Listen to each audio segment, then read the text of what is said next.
chapter Indian rivers and water resources and studied in the previous session of online class about in Maharashtra, one of the district Hiware Bajar that was received the Nirmal Grameen Yojana award, and what is the succession of behind of the receiving award. The villagers are supported for bandis: Nasbandi, Nashabandi, Kurhatbandi, Charahbandi. These are the 4 bans they implemented in their village. And there are the several other aspects which are supported by the villagers to increase the sustainability in that village, like in sustainability, water, crops, and different methods which they were implemented in their village to get sustainability where that village had faced previously unsustainability in the irrigation. Now in today's class we are going to continue the last titles of this chapter, water as common pool resource, and in conclusion of this chapter, water as common pool resource, which means water facility is available on the surface of this earth in several aspects, in several ways. The water is using by the people in the several different ways, in different aspects. The people are using and utilizing water.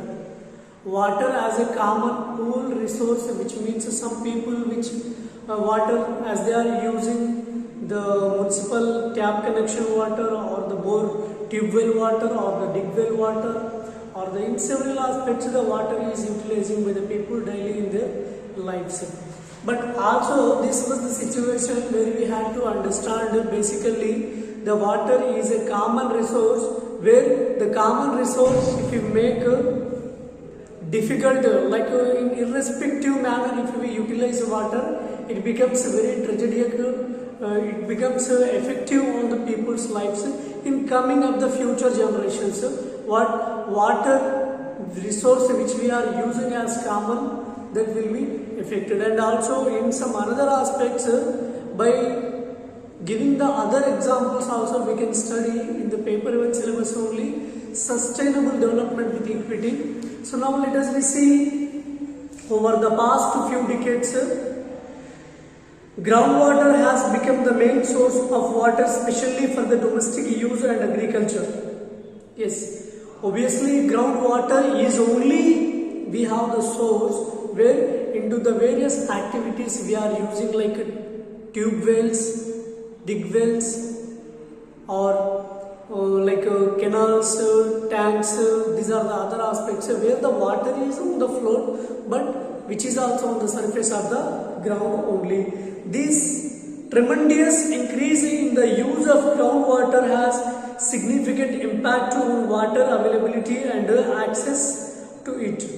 So which water we are using at present through the ground, that water, which means which way a place on the surface of the ground where water is available, meanwhile only we are using that water. If suppose there is no water on the surface of the water, the source we have only to use the groundwater. If suppose that area becomes drought prone, which means do we get water? No, we cannot access water. So it becomes very difficult. The current laws about the groundwater in many states are both outdated and inappropriate. They were developed at a time when groundwater was a marginal source of water. Today, shallow and deep tube wells have the potential to draw a lot of water. What should be the judicious way of the using this water? Which means where the common water facility is available to the people. In another aspect, in an additional facility, the people are using the tube wells like bore wells, tube well which means bore wells. When bore vehicle will come and points a bore and it gives water after digging, after drilling a hole nearly 200 feet, 300 feet, 400 feet until it get water. The bore machine will drill a hole and it gets water. So in these aspects also people are getting. So here it demands that when people are utilizing water, when people are using water to the tube wells, will it becomes effective in the future generations? That was the question here. So what it was saying, the current laws about the groundwater in many states are both outdated and inappropriate, which means the currently which previously what water facilities are used by the people from the ground and currently they are inappropriated, not in the sufficient manner.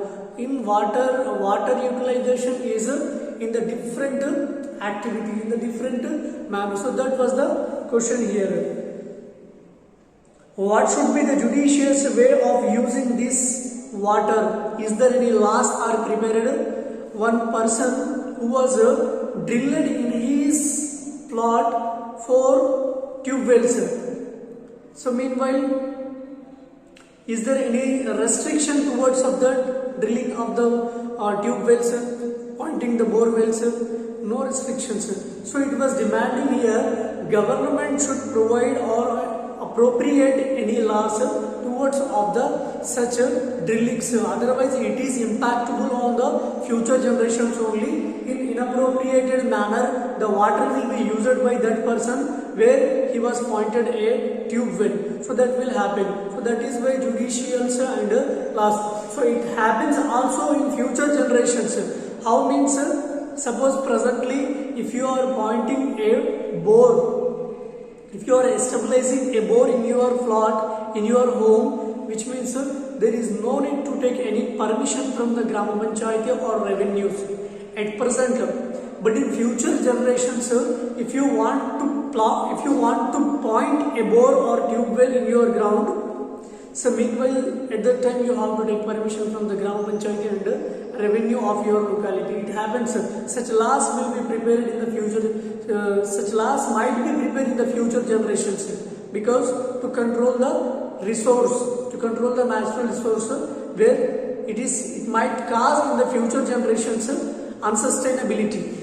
So that is why current laws on groundwater use are inappropriate because the basic link between access to the groundwater and land ownership on which these rules are based are flawed. Since the groundwater has to be extracted from the land above, a link was established between land ownership and control. The water drawn from the underground system was assumed to be owned by the landowners. This implies the groundwater is mostly controlled by the individuals that own the land, and landowners were not restricted in the amount of water they can take out, because a person who has the irrigation facility, meanwhile in the continuation access, his crop irrigation, which means the water which he needs to cultivate his crop, water which he was getting through the canals, through the tanks to cultivate his crops, that is called here irrigation, where he was not getting in the lesser amount as he got in the previous times. So in present he was getting very less. To access that, he can point how many can possible with him, that much he can point out the bore wells. So that can be restricted in the future generations where the people are accessing their self at present. Why is the above understanding flawed? Underground water does not obey human and ownership boundaries that are made on the surface. Water is fluid, and human land ownership boundaries that are made on the surface. Water is a flowing resource, and what is the extracted from an individual tube well or well depends on the underground rock formation, the recharge from the rainfall or surface water. All these factors are happening over a large area. Hence, the action of others in the region will affect this particular well. For example, over extraction from the one tube well often dries up other tube well ground. Each one competes to go deeper than their neighbors, and soon all the tube wells up to the certain depth dry up. Since these wells are interconnected by the underground structures in the region, it is therefore inappropriate to think of ownership of a flowing resource such as water. Compare this to the air over the plot of land. It is always flowing, and there is no way one can create boundaries. Similarly, there are no boundaries in the flowing water underground. It means here where the competition was increasing in the pointing tube wells. Suppose I drilled with the borewell machine to point a tube well 200 feet, and my neighbor in a competition, he was also point a bore well. He was also brought drilling machine to establish a bore, and he 300 feet digged. He drilled 300 feet. So what will happen? The underground water source which I have, that goes and passes to the neighbor. Another person 350 feet, 400 feet. So like that, the underground water is making and deeper that they are drilling, and it is making unsustainability, it is causing, because there is no walls are constructed to the underground water sources, so which is not possible also. Such situations are causing to damage the underground water system where we were accessed in the previous times, like our grandfathers and their grandfathers, how they were accessed water resources. In present time, in present generation, the water was not accessing in that manner. Sprinkling bore wells, electronic tube wells, everything the people are using, but it was impactable only where the water is in inappropriated manner and was not using in the sustainable manner, in the savage manner. It was not utilizing in the different activities the water is using and damaging the underground water also, that we can expect here. Today this is the major source of water for the people. When there is so much extraction, it affects other in the connected areas. It affects the stock of water that would be available for the future generations. Therefore, one can't allow individual landowners to extract as much as water as they wish for their land. There should be some restrictions. These restrictions will be acceptable if we first delink the connection between the ownership of land and water trans from the underground systems to the tube wells on the land. So which should be restricted. There are some limitations can be kept for the digging of the bore wells, otherwise it can be impactable for the future generations only. So because the water, the groundwater which we are using, so what it is happening here constantly, basically I pointed at the 200 feet, neighbor digged 300 feet. So to 200 feet water will get, no, it decreases into the 300 feet. The person who was drilled up to 200 feet, his level will decrease and it goes under deeper, because neighbor was 300 feet, he was outcoming and outflowing the more water and sprinkling the water to his crops. So it is impactable, so it should be restricted. It was asking here, where the control over the groundwater is linked to land rights, there are no pressures in the individual landowners to use the water in the fair manner. nor is there any way to implement the policies that take into the account the welfare or a border community and the environment for the instance in unregulated systems. There is no authority that can be determine how many wells, hand pumps and other tube wells can be sunk in a given area. Some from the regulations that takes into the account the broader aspects of the groundwater use is necessary. Therefore, the water should be true as a collective pool and a resource that is meant for all people. Similar to roads, rivers and parks, underground water is also a public property. It belongs to all. It does not belong to anyone. Why this is being recognized today by some state governments, it has still not become the widespread. So in what landmarked area, how many tube wells should be available? Not more than that. Such laws should be prepared. Suppose in 1 kilometer area there should be just 50 tube wells can possible. If suppose more than 50 tube wells were pointed in the 1 kilometer area, it is impactable only. Such restrictions could be kept by the government. It was mentioned here by this passage. Regulation is not easy. This is also because for some resources like water, electricity, oil, natural gases, etc., consumption by one person or a sector affect what is available for others. In fact, in a number of states, the answer to falling water into tables has not been the address. The issue itself, state governments have thus often chosen in the increased power and subsidies to make extraction of ever deeper and layers of the groundwater possible. The limits often approach that not only the refuse to control the access to underground tube seeks to encourage it with specific subsidies have been clearly understood. The political thinking has to change to make these regulations work.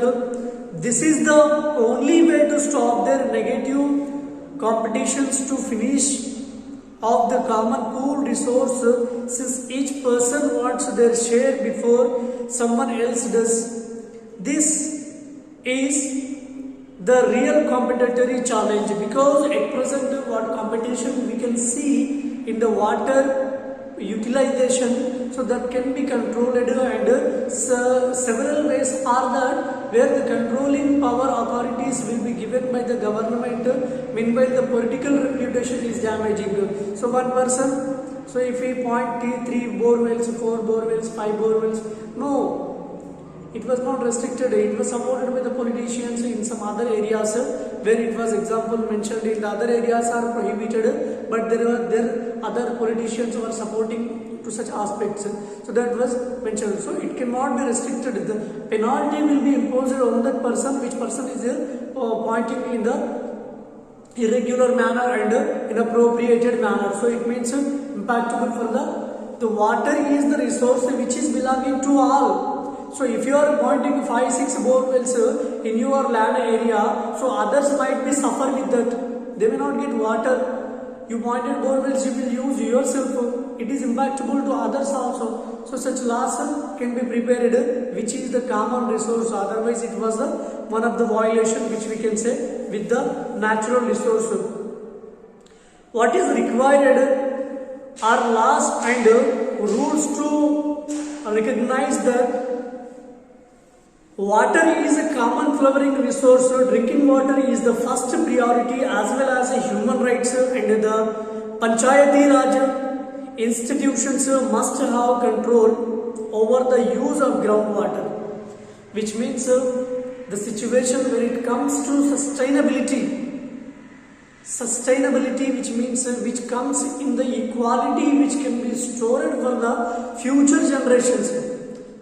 So if we present what available of the natural resources which we are using, if that cannot enough for the future generations, which can be caused as unsustainability, that cannot come under the sustainability. So towards of that any laws can be created by the government of India. Let us see the dispute over water use between the Perumatti Grama Panchayat in Kerala and Coca-Cola Company. The Panchayat decided not to renew the license for the extraction of water because of the lowering of the water table in the neighboring areas.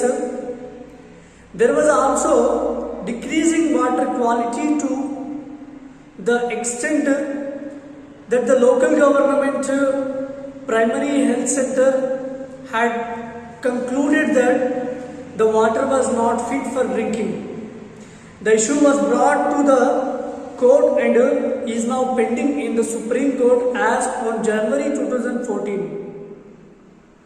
The two decisions given by the judges in Kerala gave two opposing views of the groundwater regulation. The first judge found that groundwater is a public resource meant for all and that the state has a duty to protect it against the excessive exploitations. Additionally, the judge made the link that drinking water is a priority. The second judge took the completely different perspective and asserted the primary of the landowner's control over the groundwater. These two contradictory decisions illustrate the confusion over our laws today, which means Perumatti Grama Panchayat, which is located in the state of Kerala, there the Coca-Cola factory is going to establish. You know that Coca-Cola, which means it needs a lot of amount of water to prepare the drink. So, and also the wastage of the industry, Coca-Cola industry, will be dumped into that water only, and the water will contaminated. Water is mixed with the several other activities, and also water level will decrease of that area where the people are living in that state. So these all the issues are standing. Towards of that, the agitation was started, the cases were filed, the judges were given their comments and their allegations were rose, and here that was in the illustration. The one judge is saying that the water is common to all, water is the all people's property, the other cannot refuse and other cannot restrict while one using water, and others are saying the water will contaminate, the groundwater will decrease when this industry will be established. These all the issues are arising, but main thing is that one is profiting, the hundreds are suffering, means which is not justice. So one industry is getting here profits and the several thousands and hundreds of the people are under suffrage, which means which is not. So when one suffers, thousands will get benefits, that we can okay. But here the illustration decisions can be made and that might be prohibited, and that will be in recent times the industry was prohibited from that area. The people are in the uncontaminated water, they are living now. Now let us see, so this was the issue which was aroused in the Perumatti Grama Panchayat in Kerala. Coca-Cola company was not at all started there because due to these protests, people are protected their areas, water resources, and they won the case by the Supreme Court of India. And now the conclusion of this chapter, in the first section we looked at the river system and the diversity physiographic conditions that we find in India.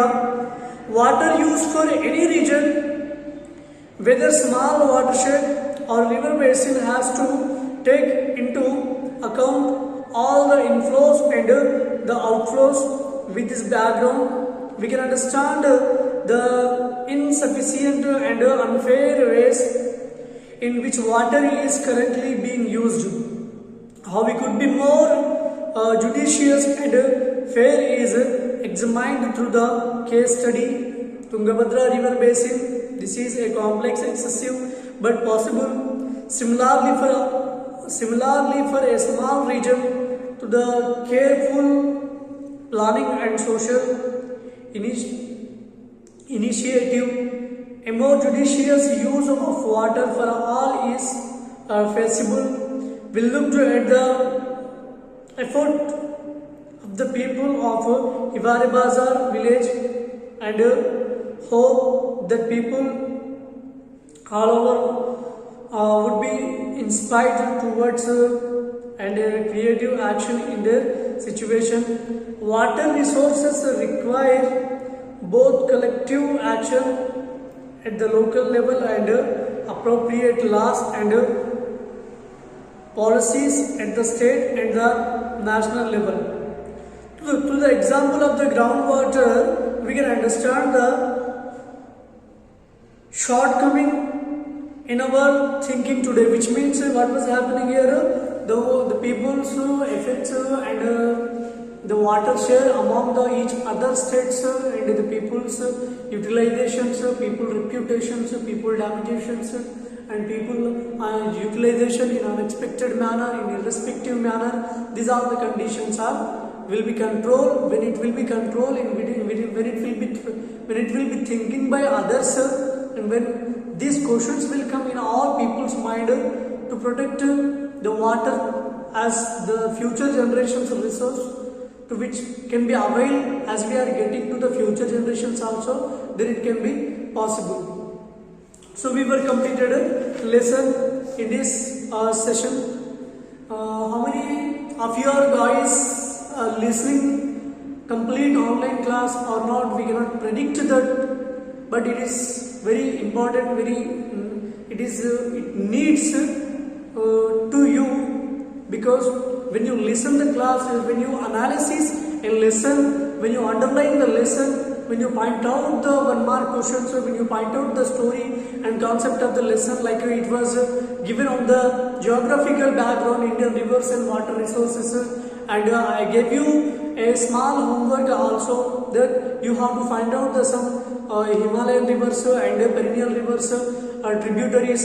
Just very few students have sent me the homework, and also that after 1 week, after second week, after listening the second week online class, they sent me. So it is very impactful. Don't neglect your 10th class study. It is very important.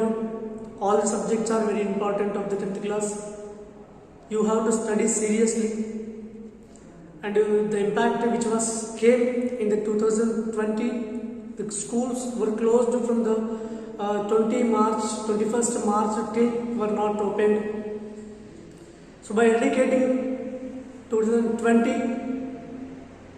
I wish you belatedly New Year. I wish you all in your life to come the prosperous year, the winning year, victorious year in all your life. Thank you.